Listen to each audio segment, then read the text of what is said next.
The awakening is over. And if you're still waiting for a sign, this is it. Because what God is doing in your life right now isn't preparation anymore. It's activation. The season of being shaped in the dark is finished. The season of being forged, tested, refined, and hidden, done. What comes next is something they never calculated, never prepared for, and never saw coming. You are no longer in the furnace. You are the fire. Let that sit for a second. Because this message isn't for everyone. It's not for the comfortable. It's not for the people still playing small, still shrinking, still waiting for permission to step into what God already placed inside them. This is for the chosen ones who have been through hell quietly. Who smiled when they were bleeding. Who kept building when everything around them was collapsing. Who heard, "You'll never make it."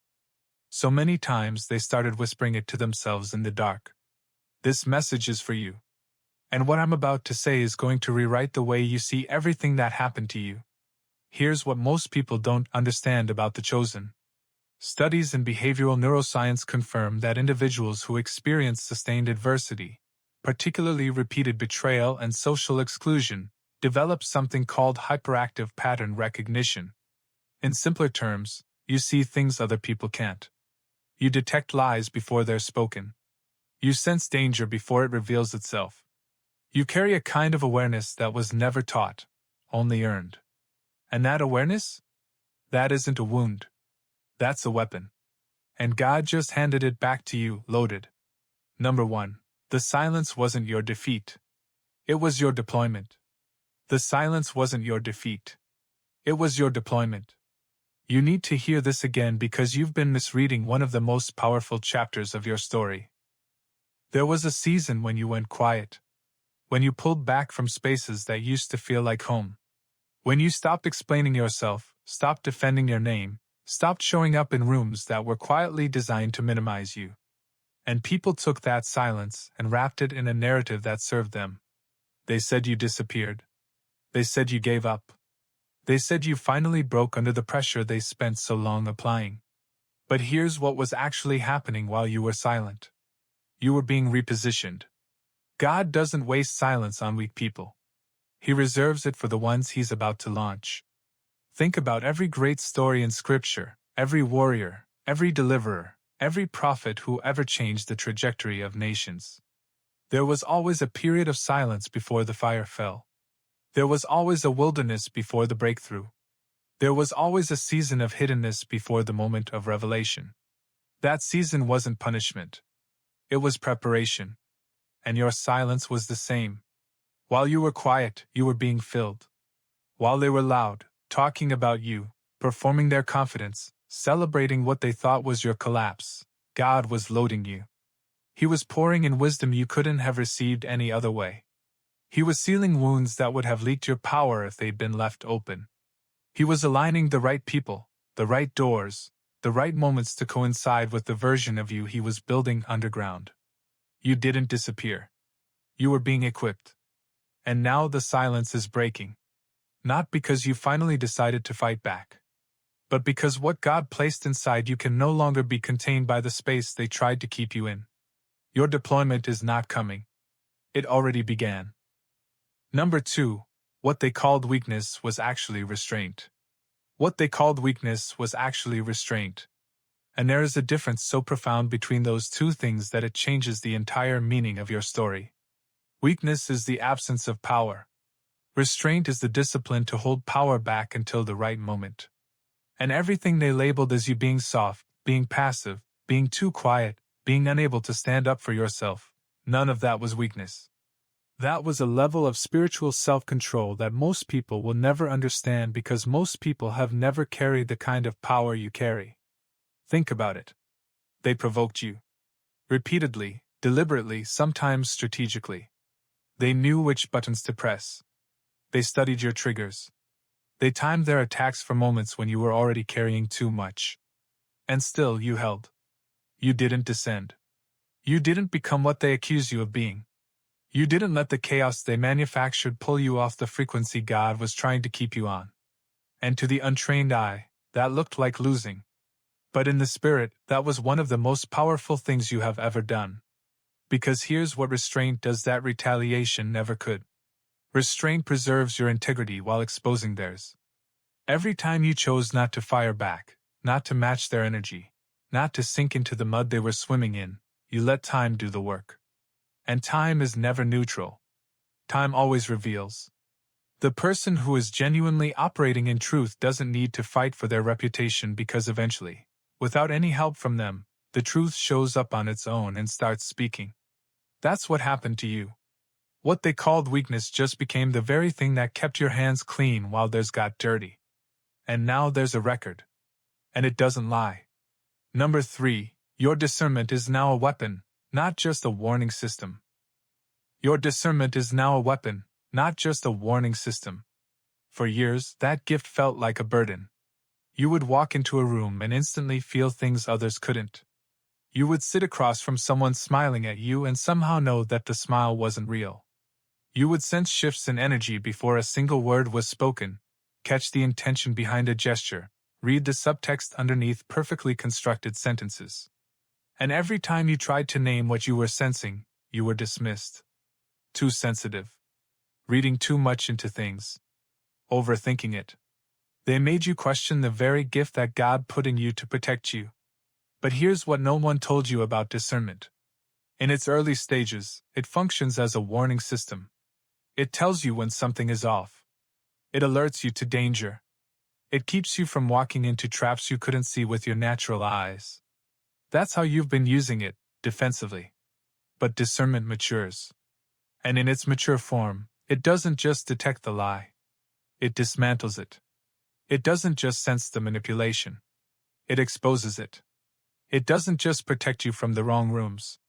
It positions you in the right ones, at the right time, with the right information already downloaded. The discernment you carried through betrayal, through seasons of being misread and gaslit and pushed to the margins, that discernment has been in training. Every time someone tried to deceive you and you caught it before it fully landed, you got sharper. Every time you sat in the discomfort of knowing what you knew without being able to prove it, your capacity grew. Every time you chose not to react to what you sensed but to wait for confirmation, you developed precision. And now what you carry isn't just spiritual perception. It's spiritual intelligence. And God is about to show you how to use it in ways that will leave people asking how you knew things before they happened. Number 4. The betrayal didn't break you. It broke your dependency. The betrayal didn't break you. It broke your dependency. And that distinction is everything. Because when you were betrayed, by the people you trusted, by the systems you believed in, by the relationships you invested everything into, it felt like devastation. It felt personal. It felt like loss of something essential. And in the aftermath, when you were trying to make sense of what happened, the enemy wanted you to land on one conclusion: that you were broken, that you trusted wrong, that your openness, your loyalty, your willingness to love without armor was the problem, that the answer was to close up, shut down, and never let anyone that close again. But what actually happened was different. What the betrayal broke wasn't you. It was the unhealthy soul ties that had been anchoring you to places, people, and patterns that were never supposed to be your permanent home. It broke your reliance on human approval for your sense of direction. It broke the emotional codependency that was keeping you in rooms you had outgrown. It broke the false sense of safety you had placed in relationships that were built on conditional love, love that was really just transaction in a softer costume. And as painful as that breaking was, it was necessary. Because you cannot step into what God has prepared for you if you are still emotionally anchored to what He already released you from. The betrayal was not an accident. It was a severance.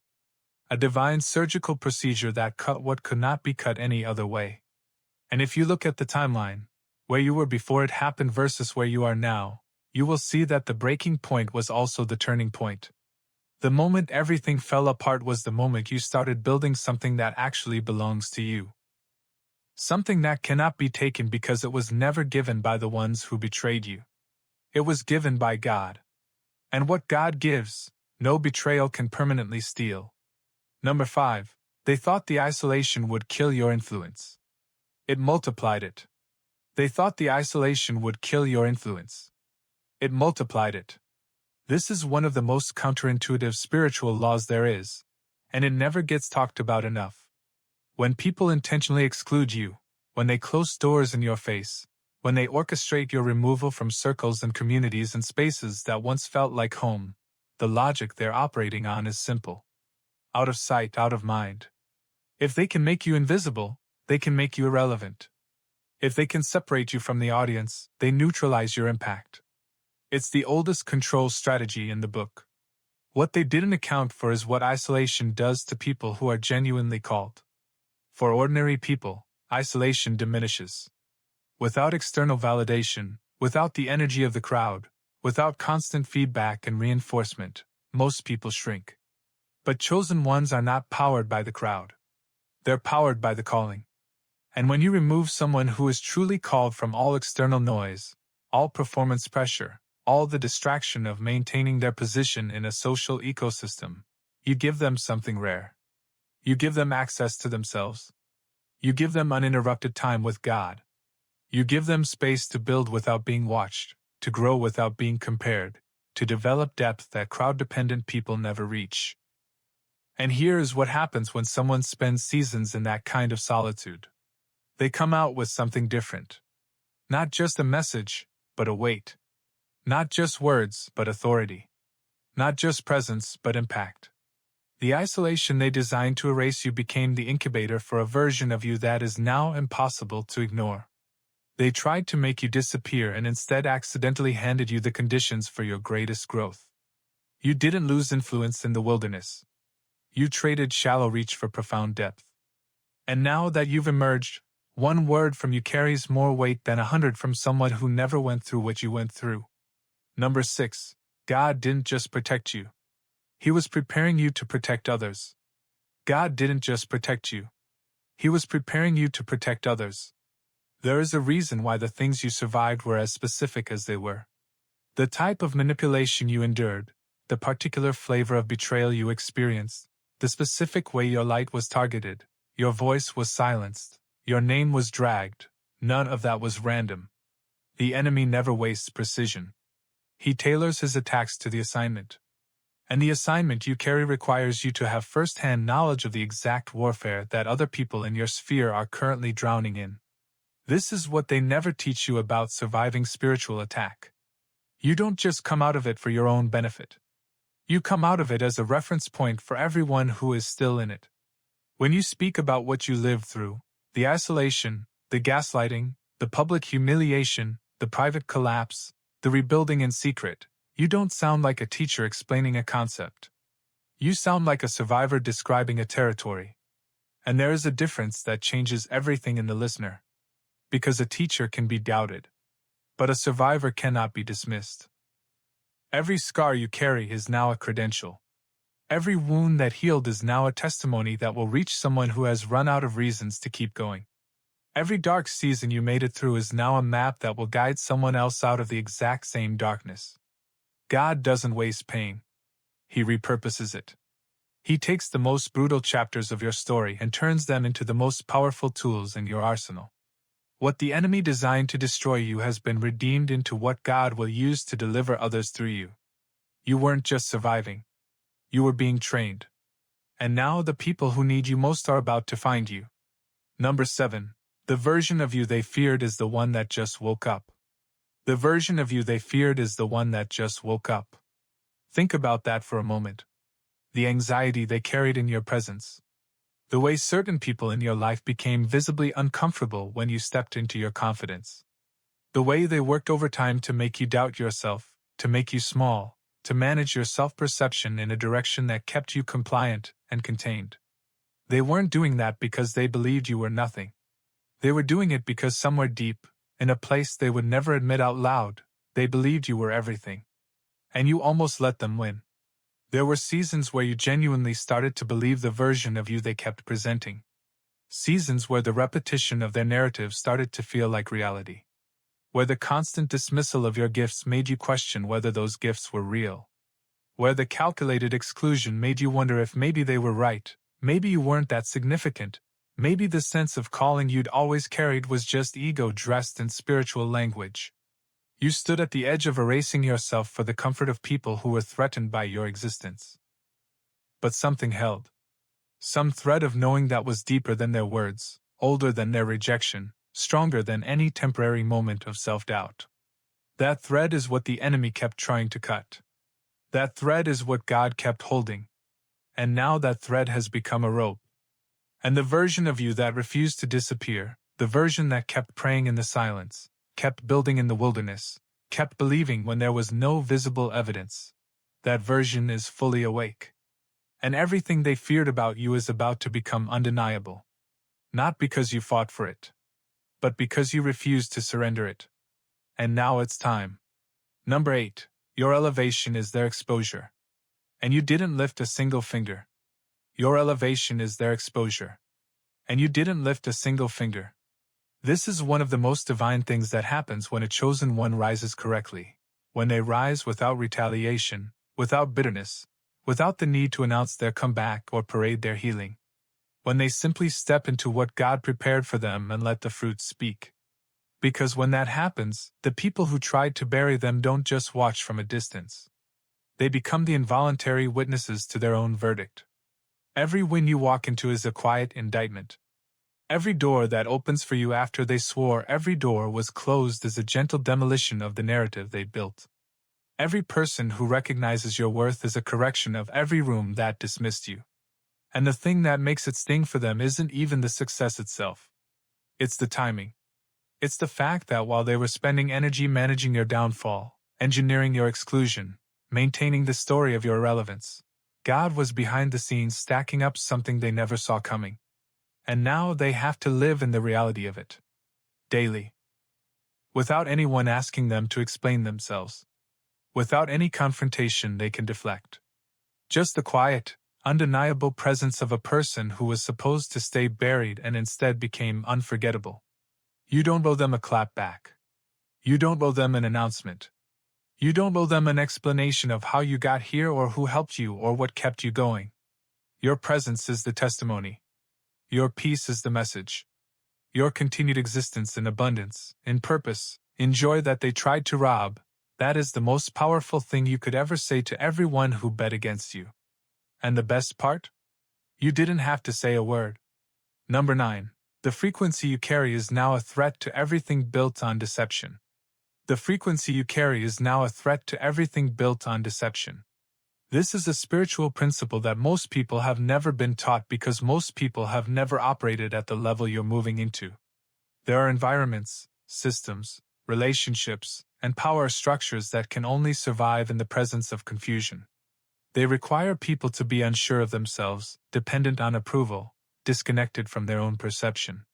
The moment someone fully grounded in their truth enters those spaces, the whole architecture starts to shake. You've experienced this your whole life and never had language for it. The tension that fills the room when you walk in. The way certain conversations suddenly shift direction when you're present. The defensiveness that erupts in people who have no obvious reason to feel threatened by you. The way some people immediately begin performing the moment they notice you noticing. That's not paranoia. That's what happens when a frequency that carries truth encounters an environment built on pretense. The two cannot coexist without friction. And here's the upgrade. Before, that frequency was instinctive. You carried it without fully controlling it. It made you powerful but also made you a target because you didn't yet understand what you were carrying or how to carry it with intention. But now, coming out of everything you've been through, you understand the assignment. You know what your presence does. You know what your discernment reveals. You know what your alignment exposes. And now you can walk into spaces with full consciousness of the impact you carry. Not to create chaos. Not to destroy. But to be exactly what God designed you to be, a disruptor of deception. A carrier of truth. A walking contradiction to every system built on the diminishment of others. And that, to the right people, will be the most liberating thing they've ever experienced. Number 10. What was meant to define you as a victim became the thing that defines you as a victor. What was meant to define you as a victim became the thing that defines you as a victor. The story they wrote about you was designed to follow you. The labels, the rumors, the reframing of your actions to fit their narrative. It was all constructed with a specific goal. They wanted the version of you that existed in their mouths to be the version the world encountered first. They wanted people to approach you already carrying a verdict, already carrying suspicion, already carrying the distance they installed. And for a season it worked. There were people who believed what was said. People who kept their distance based on a version of you that was never real. But here is what they miscalculated. They forgot that time is the ultimate editor. And the way God writes a story is nothing like the way they tried to write yours. Because their version of you required your collapse to hold. It needed you to keep breaking, keep failing, keep confirming the narrative they built. And instead you healed. You grew. You kept moving with integrity even when integrity felt invisible. You kept showing up even when no one was watching. You kept building even when the building seemed pointless. And slowly, without fanfare, without announcement, without any press release of your comeback, reality started correcting the record. The people who once kept their distance started paying attention. The narrative started unraveling not because you fought it but because you outlasted it. Because the version of you they constructed couldn't survive contact with the actual you. And now the very story that was supposed to define you as broken has become the foundation of a testimony so powerful it reaches people their story could never touch. What they meant as a ceiling God turned into a stage. And you are standing on it now. Number 11. God gave you the kind of peace that functions as a weapon. God gave you the kind of peace that functions as a weapon. Most people think peace is passive. They think peace is the absence of conflict, the quieting of the storm, the soft exhale after the battle is over. And yes, peace can be that. But the peace God pours into a chosen one who has been through genuine fire, that is not passive. That peace is active. That peace is strategic. That peace is one of the most disorienting forces you can carry into a space where chaos expects to be in control. Think about the people who tried to steal your peace. They provoked you with precision. They knew that if they could get you emotional, reactive, loud, or erratic, they could discredit you. They understood that your composure was your credibility, and they worked hard to strip it from you. Because a provoked chosen one looks unstable. A provoked chosen one gives their accusers exactly what they need to confirm the story being told about them. And for a moment, they almost succeeded. There were seasons where you were barely holding it together. Where the internal earthquake was enormous even if the external surface looked calm. But you held your peace. Not because you felt peaceful. But because something in you understood that your composure was not just emotional, it was spiritual warfare. Every time you chose not to react, not to descend, not to give them the explosion they were engineering, you won a battle that no one else knew was being fought. And now that peace has deepened into something that can no longer be shaken by the same level of provocation. Because you have been through the worst of what they could do. And you survived it with your spirit intact. And that kind of tested, forged, fireproof peace? It walks into rooms ahead of you. It disarms attacks before you're even aware of them. It is not softness. It is armor. And you are wearing it. Number 12. The season of being overlooked is the reason you can now be trusted with the spotlight. The season of being overlooked is the reason you can now be trusted with the spotlight. This is a principle most people only understand in hindsight, and it is one of the most important things God will ever teach you through the wilderness. Because the truth is, not everyone who has something to say is ready to say it to everyone. Not every gift is ready to be seen before its time. And not everyone who carries a calling has yet developed the character required to steward the platform that calling eventually demands. Being overlooked is painful. Being passed over is humiliating. Watching people with less depth, less integrity, less genuine investment in their craft receive the attention and recognition that you feel belongs to you, that is one of the hardest tests a chosen one faces. And the temptation in that season is to perform louder, to manufacture visibility, to chase the spotlight instead of trusting the process. And many people break under that temptation and in doing so disqualify themselves from the very thing they were chasing. Because God doesn't give platforms to the loudest. He gives them to the prepared. Everything you did in the invisible seasons, every act of faithfulness when no one was watching, every decision to maintain integrity when compromise would have been easier, every choice to keep growing even when growth wasn't being rewarded, was building something that performance can never build. It was building trust. God's trust in you with the assignment He prepared you for. And when that trust is fully established, when the character has matched the calling, the doors that open are not the ones you pushed, they are the ones He swings wide. And they open onto a stage that fits the full version of you, not the diminished version they were comfortable with. Number 13.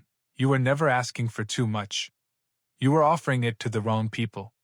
You were never asking for too much. You were offering it to the wrong people. This needs to be said clearly because it is one of the most damaging lies chosen ones carry out of painful seasons. The idea that their love was too intense. Their loyalty was too deep. Their expectations were unreasonable. Their standards were too high. Their emotional investment was more than anyone could realistically match.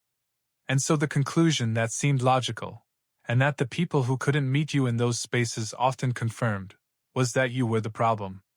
That the depth you brought to relationships was a deficiency, not a gift. But here is the truth. You were not too much. You were not in the wrong space offering the right things.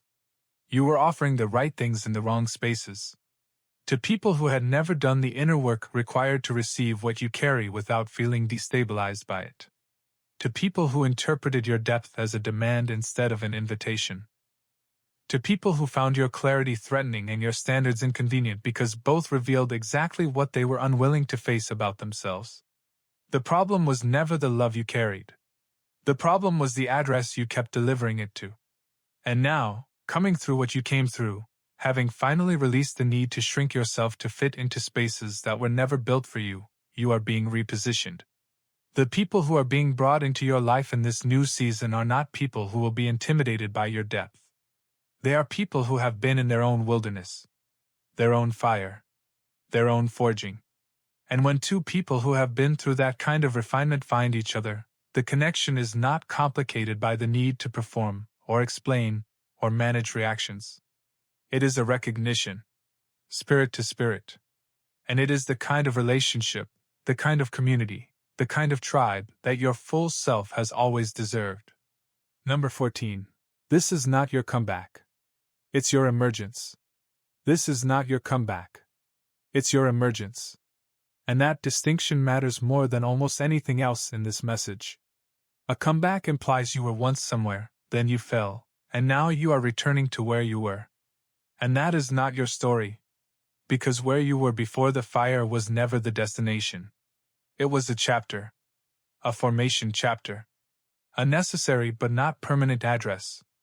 The person who is stepping forward now is not the pre-betrayal version of you restored. It is a version of you that could not have existed without everything you walked through. You are not returning to anything. You are arriving somewhere for the first time. And the environment is different here. The rooms are different. The faces are different. The conversations are operating at a frequency that matches who you actually are rather than who they needed you to be. The opportunities opening are not the ones you used to chase when your self-worth was still being calibrated by their approval.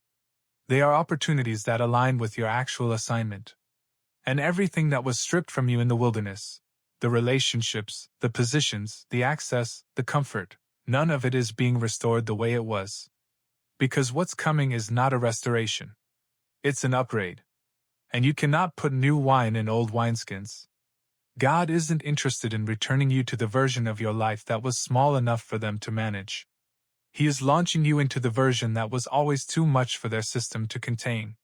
So stop looking back. Stop calculating what you lost and wondering if you'll ever recoup it. Stop apologizing for the seasons where you went quiet, went still, went inward. Those seasons were the design. You were being made into something that needed every one of those experiences to exist at the level you are now being called to operate on. The emergence is not neat. It is not accompanied by applause from everyone who watched you suffer. Some of them will be confused. Some will be silent. Some will try to rewrite their role in your story to make themselves look more supportive than they were. Let them. You don't need their revised narrative. You have the original. And the original is enough. Number 15. This is the season where God redeems the time. This is the season where God redeems the time. Every year that felt wasted. Every season that felt like regression. Every period where you seemed to be moving backward while everyone else seemed to accelerate forward. Every moment where you asked God why He was taking so long, why the doors remained closed, why the breakthrough kept feeling like it was just around the corner you couldn't quite reach. God has been keeping account of all of it. And the recompense for a chosen one who waited with integrity is not just the thing they were waiting for. It is everything that should have come with it, and was delayed. The enemy operates with a very specific strategy against those who carry significant assignments. He invests heavily in the delay because he understands what a chosen one who arrives on time, with full preparation and unbroken character, is capable of doing to every system he has built. The delay is not an accident. It is targeted interference. And when God overrides that interference, when He steps in and begins to open what was shut, to restore what was robbed, to accelerate what was artificially slowed, the velocity of what happens next is unlike anything ordinary timing produces. Because you are not just receiving what was promised. You are receiving it with all the compound interest of the seasons it was withheld. This is why chosen ones who emerge from the wilderness do not just gradually improve, they shift. There is a momentum to their next season that feels disproportionate to what they appear to have done. From the outside, people who didn't watch the wilderness season wonder how it happened so fast. They don't see the years of underground work. The character built in secret. The faith held in seasons where holding it made no logical sense. The obedience rendered when there was no visible reward. But God saw all of it. He kept the record. And now He is releasing the return on every investment you made when no one else was watching. This is your season. And it is happening now. Number 16. You are not their karma. You are God's correction. Walk accordingly. You are not their karma. You are God's correction. Walk accordingly. Let's be very clear about something because this is where chosen ones sometimes get it wrong, where the power gets misused, where the gift becomes contaminated by the residue of what they survived. You did not come through everything you came through to become the instrument of someone else's punishment. You did not survive the fire to become fire aimed at the people who lit the match. That is not your assignment, and if you go there, you will compromise the very thing that makes your story so powerful. What you are is a correction. Not a weapon of vengeance, but an interruption of the patterns that tried to consume you. When you walk into a space operating in your full authority, with your discernment activated and your peace intact and your purpose clear, you correct the atmosphere. Not by confronting every person who wronged you. Not by dismantling every system that excluded you. But by being so fully yourself, so deeply rooted in who God made you to be, that there is no longer any room in your presence for the kinds of lies and manipulations and diminishments that used to reach you. That is the correction. Your wholeness is the disruption. Your healing is the judgment. Your joy is the indictment. Your continued existence in abundance is the most powerful statement you could ever make to every person who bet on your destruction. And the way you walk in that, the dignity, the integrity, the refusal to become what was done to you, is what makes your story a testimony instead of just a tale. Because the world doesn't need more people who survived something and spent the rest of their lives angry about it. The world needs people who survived something, were changed by it into something greater, and then turned around and used that transformation to change someone else. That is the assignment. That is the activation. That is why God built you the way He built you. And this is not metaphor. This is not motivational language designed to make you feel temporarily powerful before the feeling fades with the next difficult moment. This is a spiritual reality that operates whether you feel it or not, whether you see evidence of it or not, whether the external circumstances have caught up to the internal transformation or not. The activation already happened. The question is no longer whether you are equipped. The question is whether you will walk like you believe it. Because faith without corresponding action is not faith, it's aspiration. And you were not built for aspiration. You were built for movement. And the ones who are still waiting for your collapse? Let them wait.